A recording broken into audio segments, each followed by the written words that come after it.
It's Houston's #1 car show in real time live here on SportsMap 94.1 FM. Thanks for riding with us this morning. Time now for Conrad's Car Clinic.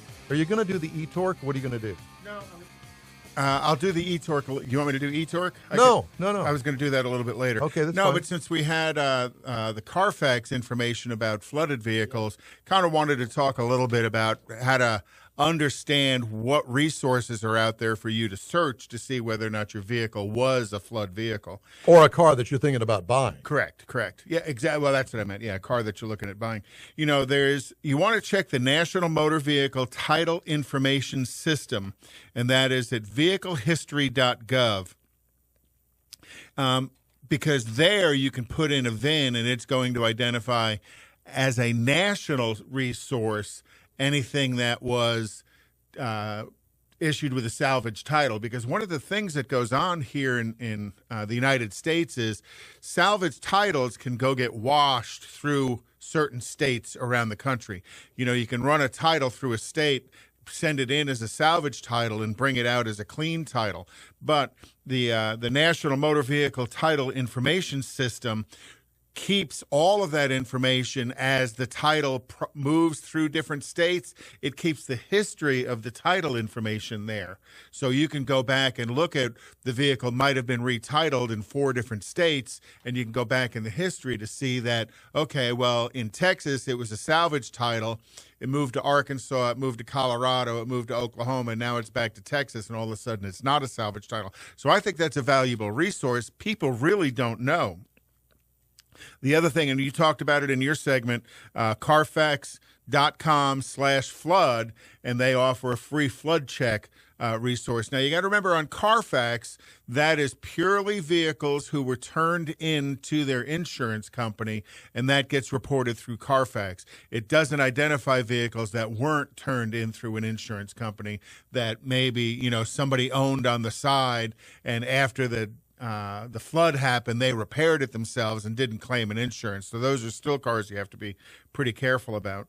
So when you have that, you want to take a look at certain things in the car to see whether or not you can still see the flood residue. Some of it's very easy to clean up. Some of it's extremely difficult to clean up.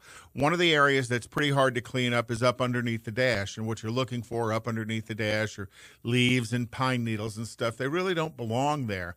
If you look down, when you open the door, look down inside the fender when you open the door. Again, you're looking for a mud line, or you're looking for debris from the flood that's going to hang out in there. Looking at the front of the radiator as well, people may not clean that. So you can, in a lot of cases, you can kind of look through the grill and, again, see that debris line.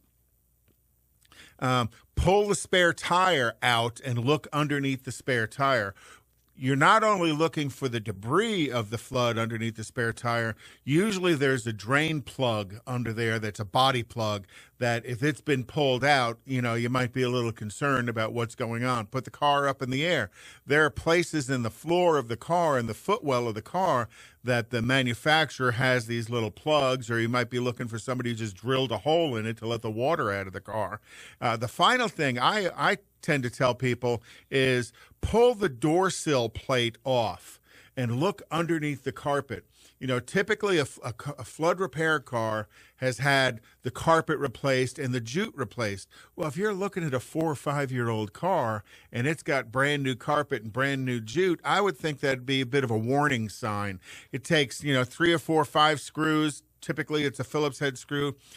When you open the door, that little chrome plate that you step over, take that off. That holds the edge of the carpet in, gives you real quick access to under the carpet and to the jute, which is the padding underneath the carpet. And take a look at that. If you're concerned with it, the other thing you should do before you buy any used car right now in our market is take it to a professional and get a used car pre-purchase inspection done.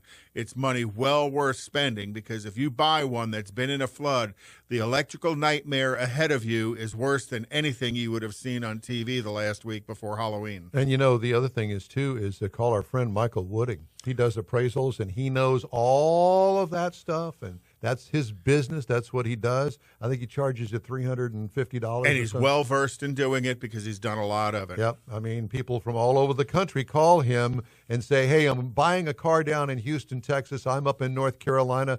Go over there and look at that car and call me back and let me know if it's worth the money or not. So that's what he does for a living. Yeah.